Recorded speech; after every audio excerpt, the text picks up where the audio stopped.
Vacina de Oxford contra a Covid-19 tem em média 70% de eficácia. Moradores do Amapá contabilizam prejuízos com o temporal de domingo. E você vai ver também. Cúpula do G20 se reúne virtualmente para discutir temas como vacinas, pandemia e economia.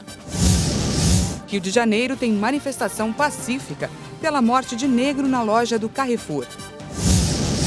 Eleitores que não votaram no primeiro turno das eleições municipais ainda precisam justificar a ausência junto à Justiça Eleitoral. Você vai ver a partir de agora no jornal Toda Hora, edição da tarde.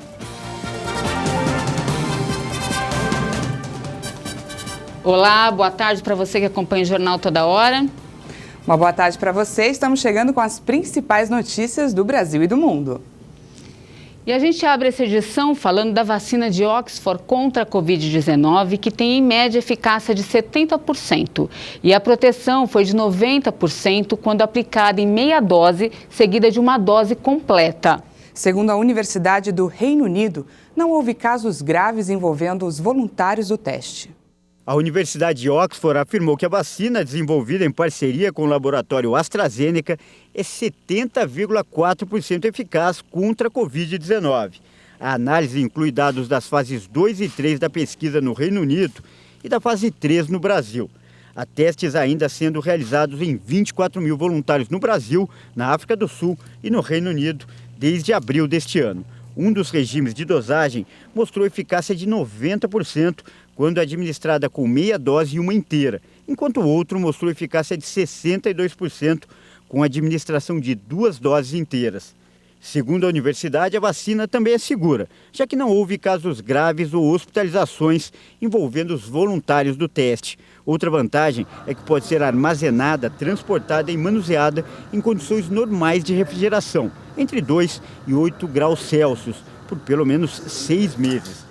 A vacina é produzida com uma versão enfraquecida do adenovírus, que foi geneticamente modificado para que fosse impossível o crescimento em humanos.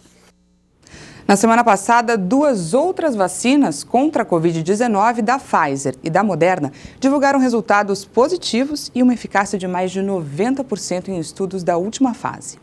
A Câmara dos Deputados está cobrando explicações sobre quase 7 milhões de testes da Covid-19 que podem perder a validade. O estoque está guardado em Guarulhos, na Grande São Paulo, e não foi distribuído. A cúpula da Câmara dos Deputados chamou de absurda a possibilidade de 6 milhões e 800 mil testes para a detecção da Covid serem descartados por perderem o prazo de validade. Os exames do tipo RT-PCR são os mais precisos e dizem se o paciente está ou não infectado.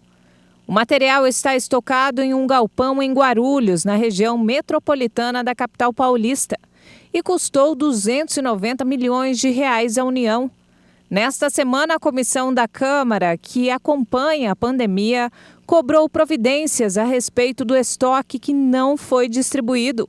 Uma audiência pública foi marcada com técnicos da pasta da saúde e representantes de estados e municípios, para que deem explicações de como é feita a distribuição e logísticas dos testes, para entender por que eles não foram distribuídos. Para evitar o descarte, técnicos da Anvisa devem avaliar a possibilidade de renovação da data de validade. Se reprovada, os exames devem ser recolhidos e incinerados. A cúpula do G20, que é o grupo formado pelas principais economias do mundo, se reuniu nesse fim de semana virtualmente para discutir temas como vacinas, pandemia e economia. Os líderes do G20 prometeram não poupar esforços para garantir o acesso igualitário às vacinas contra a Covid-19, de acordo com a declaração final da cúpula, que tem tom consensual, mas com poucas medidas concretas. A cúpula das 20 maiores economias do mundo é realizada neste ano por videoconferência sob a presidência da Arábia Saudita, país muito criticado por organizações de defesa dos direitos humanos. O encontro aconteceu em meio a um aumento da esperança no mundo com os anúncios da eficácia de várias vacinas com o final dos testes clínicos. Estimativas apontam que os países ricos já reservaram 1,1 bilhão de doses da futura vacina da Pfizer, em parceria com a BioNTech, uma das mais avançadas no desenvolvimento. No entanto, na declaração conjunta, o G20 não menciona a quantidade de 28 bilhões de dólares exigida pelas organizações internacionais para combater a pandemia. A cúpula também abordou a complexa questão da dívida dos países pobres, que disparou como resultado da crise econômica provocada pela pandemia. Os líderes se disseram comprometidos com a implementação da chamada Iniciativa de Suspensão do Serviço da Dívida, mecanismo que permite a suspensão do pagamento de juros de dívidas até junho. A declaração final usa um tom mais consensual do que nas últimas cúpulas do G20, marcadas pelo conflito em questões climáticas e comerciais, muitas vezes pela postura do presidente americano Donald Trump. O deputado federal Osmar Terra e a senadora Cátia Abreu foram internados com Covid-19. Osmar Terra deu entrada ontem no Hospital São Lucas de Porto Alegre. Ele está fazendo exames de avaliação e fisioterapia e deve ficar em observação nos próximos dias. Já a senadora Cátia Abreu foi internada no Hospital Sírio-Libanês em São Paulo após exames apontarem inflamação no pulmão. Ela teve febre, mas está medicada e passa bem. E hoje, no 21º dia de apagão no Amapá, os moradores contabilizam também os prejuízos com o temporal de domingo. Apesar do restabelecimento de 90% da carga de energia no Amapá, neste domingo, alguns bairros ainda ficaram sem eletricidade por conta da forte chuva que atingiu o estado. A capital Macapá teve o maior volume de precipitação do ano e muitas residências foram invadidas pela água. Alguns moradores ficaram ilhados e precisaram deixar suas residências. Em menos de uma hora de tempestade, houve o registro de 74 milímetros de chuva. Em novembro, o acumulado de precipitações no estado já passou os 150 milímetros, que chega a ser 3 vezes mais que o esperado para todo o mês. O Ministério de Minas e Energia informou que os outros geradores, que seriam ativados ao longo do dia, não foram instalados por causa de dificuldades relacionadas à logística e ao clima, e que a expectativa é de que sejam colocados em operação quanto antes. No sábado, o presidente Jair Bolsonaro visitou o estado e participou de breves cerimônias para a ativação de parte dos geradores termoelétricos contratados emergencialmente. O Amapá enfrenta uma crise energética desde o dia 3 de novembro, quando o incêndio atingiu a principal subestação do estado. A Polícia Federal realiza uma mega operação em 10 estados contra o tráfico internacional de drogas. E a Justiça já ordenou o bloqueio de 400 milhões de reais dos investigados. Agentes da Polícia Federal saíram às ruas para cumprir 215 mandados judiciais, sendo 66 de prisão e 149 de busca e apreensão. A mega operação Enterprise investiga o tráfico internacional de drogas e a lavagem de dinheiro. Ao todo, 670 policiais federais e mais 30 servidores da Receita Federal participam da ação. Os mandados são cumpridos no Paraná, Santa Catarina, São Paulo, Mato Grosso do Sul, Pará, Minas Gerais, Rio Grande do Norte, Bahia e Pernambuco. Segundo a Receita Federal, 8 mandados também estão sendo cumpridos na Espanha, Colômbia, Portugal e Emirados Árabes Unidos. Na ação, os policiais já apreenderam armas, dinheiro e drogas. Ainda segundo as informações da Receita Federal, foram concedidos pedidos de apreensões de aeronaves. Entre os bens dos investigados, que são alvos de sequestro judicial, ainda estão imóveis e veículos de luxo. A ação é considerada a maior do ano no combate à lavagem de dinheiro do tráfico de drogas e uma das maiores da história na apreensão de drogas nos portos brasileiros. Segundo a PF, mais de 50 toneladas de cocaína foram apreendidas desde o início das investigações. A apuração durou mais de 2 anos e apontou que os 2 portos mais usados pelos traficantes eram os de Santos, no litoral paulista, e de Paranaguá, no litoral do Paraná. As verificações apontam que a droga era enviada em grande parte para a Europa. A morte de João Alberto Silveira Freitas, de 40 anos, espancado por seguranças após uma discussão em uma unidade do Carrefour, provocou indignação em todo o Brasil. E uma manifestação pacífica ontem tomou as ruas do Rio de Janeiro. Na quinta-feira, João Alberto Silveira Freitas, de 40 anos, foi agredido até a morte dentro de uma unidade da rede em Porto Alegre, gerando uma onda de indignação. Os manifestantes traziam faixas e gritavam palavras de ordem pedindo justiça para João Alberto. E a gente agora está lutando não só pelo João Alberto que se foi, mas por todas as outras vidas que se foram e que precisam de justiça e que precisam que a justiça seja feita. O vídeo do homem sendo agredido por 2 seguranças viralizou, levando aos primeiros protestos na sexta-feira, Dia da Consciência Negra no país. Outras unidades do Carrefour em várias cidades também foram alvos de protestos. Em uma série de tweets, o CEO do grupo francês, Alexandre Bompard, expressou condolências pelo que chamou de ato horrível e disse que as imagens são insuportáveis. Ele ainda ordenou uma revisão completa do treinamento dos funcionários diretos e terceirizados dos supermercados para respeitar a diversidade. Executivos do Carrefour se pronunciaram sobre o assunto. O presidente do grupo no Brasil publicou um vídeo afirmando que o caso foi uma tragédia de dimensões incalculáveis. E já o presidente global do grupo disse que vai pedir a revisão do treinamento de funcionários e terceiros. Agora vamos mudar um pouquinho de assunto, Dani. Quem é que não gosta de tomar um chazinho no fim da tarde ou até mesmo pela manhã? E você sabia que essa bebida milenar, além de muito saborosa, traz vários benefícios para a nossa saúde? Vamos ver. Consumidos quente ou frio, os chás têm caído cada vez mais no gosto das pessoas. São diversos os sabores e aromas e também os benefícios desta que é uma bebida milenar. A China é o país tido como pátria de origem desta bebida tão benéfica. Eu acredito que as pessoas não sabem o poder que os chás têm, porque realmente os chás calmantes eles são muito eficientes. Chazinho de camomila, cidreira, o mulungu, que não é muito conhecido, eles são calmantes, inclusive pode ser tomado de manhã, para quem está muito ansioso, já começar o dia com esses chazinhos ajuda bastante. Agora, na hora de escolher qual o melhor chá, a nutricionista lembra que na hora de consumir, o produto a granel é a melhor escolha. Chazinhos de folhas, frutos, eles não precisam ser fervidos, eles são só feitos por infusão. É onde você coloca a água quente e abafa. Quando a água começar a ferver, você desliga, coloca a erva e abafa. Chás como cascas e raízes, tipo gengibre e canela, eles são feitos por decocção, que é ferver. Aí você ferve de 5 a 10 minutos a raiz, que daí vai liberar os compostos. É recomendado, sempre que possível, comprar chá a granel, porque o chá a granel, ele mantém a erva mais intacta, os benefícios mais intactos.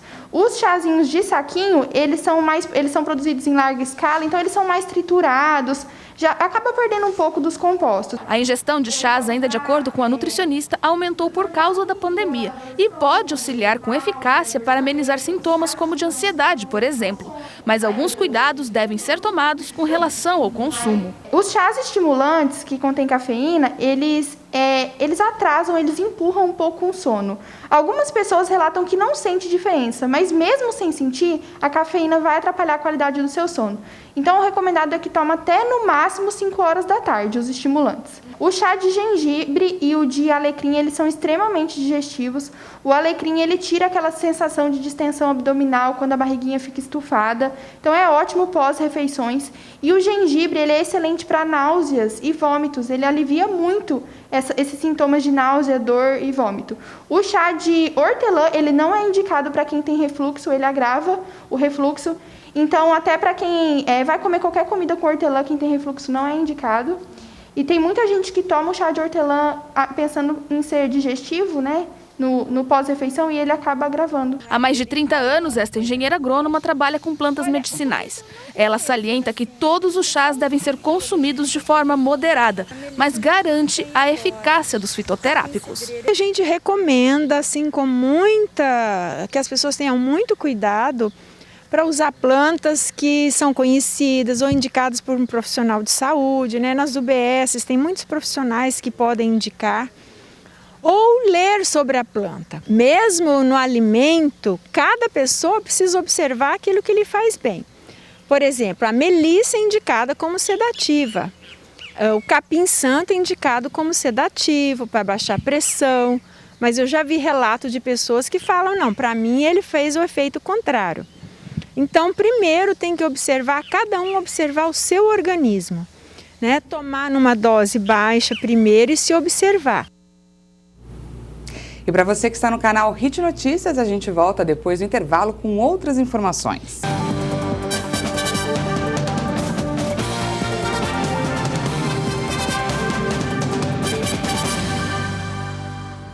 Estamos de volta com destaque nacional, agora 1h31. Durante discurso na cúpula do G20, o presidente Jair Bolsonaro classificou como injustas as críticas ao aumento do desmatamento aqui no Brasil. Bolsonaro mencionou, em particular, o que chamou de revolução agrícola, que teria permitido ao Brasil utilizar apenas 8% das terras para agricultura e 19% para a pecuária. 66% de nosso território se encontra preservado com vegetação nativa. Tenho orgulho de apresentar esses números e reafirmar que trabalharemos sempre para manter esse elevado nível de preservação, bem como repelir ataques injustificados proferidos por nações menos competitivas e menos sustentáveis. Cético em relação às mudanças climáticas, Bolsonaro enfrentou críticas da comunidade internacional sobre a gestão ambiental brasileira, principalmente em 2019, devido ao forte aumento de incêndios na Amazônia. Os incêndios continuam a devastar a floresta tropical neste ano, com mais de 93 mil focos registrados de janeiro a outubro na Amazônia, um aumento de 4,5% em relação ao ano anterior. E muitos eleitores que não votaram no primeiro turno das eleições municipais precisam justificar a ausência junto à Justiça Eleitoral. O prazo para apresentar a justificativa é de 60 dias. E o número de abstenções no país, aliás, foi recorde no primeiro turno. Especialistas acreditam que esse índice deve se manter para o segundo turno. Veja na reportagem. Ao todo, 147 milhões de eleitores em todo o país estavam aptos a votar no primeiro turno das eleições. Mas muita gente não compareceu aos locais de votação. De acordo com dados do TSE, a abstenção total no país foi de 23,1%, número bem superior ao primeiro turno das eleições presidenciais de 2018 e das eleições municipais de 2016. Os estados que apresentaram o maior índice de abstenção foram Rio de Janeiro e São Paulo. O TSE esperava ainda mais. A previsão de não comparecimento era de 30%. E a pandemia do novo coronavírus foi apontada como o principal motivo para a ausência dos eleitores. Uma comparação justa teria que ser o percentual de abstenção com o percentual de abstenção em alguma outra pandemia, para você saber qual é a correlação. Como não houve outra pandemia, nós não temos essa referência. Esse ano, pela primeira vez, os eleitores puderam justificar a ausência pelo celular. Mas um problema no aplicativo do TSE, devido à grande quantidade de acessos, impediu que muita gente fizesse a justificativa. Só em São Paulo, 2.600.000 eleitores não votaram e também não justificaram. E agora, de acordo com a lei, essas pessoas terão 60 dias para apresentar uma justificativa. Quem estava com febre ou então contraiu a Covid-19 no dia da eleição pode ainda anexar um atestado médico. O eleitor que não acertar sua citação junto à Justiça Eleitoral corre o risco de ter que pagar uma multa ou então ser impedido de tirar o passaporte, entre outras punições. Não vai poder tirar passaporte, não vai poder renovar o passaporte, aquelas pessoas que já têm, não vai poder obter empréstimos em instituições financeiras, não vai poder renovar matrícula em escolas públicas, em universidades públicas. Então é mais fácil justificar, se não conseguiu justificar, é mais fácil pagar os R$8 para não ter esse tipo de dissabor, esse tipo de problema. 57 cidades de todo o país terão o segundo turno no dia 29 de novembro. Dessas, 18 são capitais. E a ameaça de uma segunda onda de contaminações pela Covid-19 já preocupa alguns eleitores, especialmente os idosos, que não são obrigados a votar. O senhor votou no primeiro turno? Não, não votei. Pretende votar no segundo? Não, também não. Por quê? Porque eu tenho mais de 70 anos. Já votei demais. O senhor votou no primeiro turno? Não.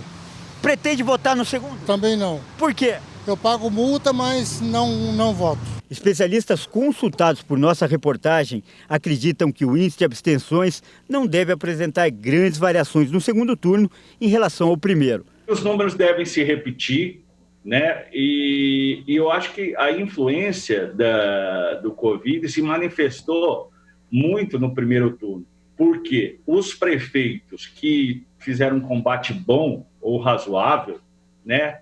Ou se reelegeram, pelo menos foram para o segundo turno.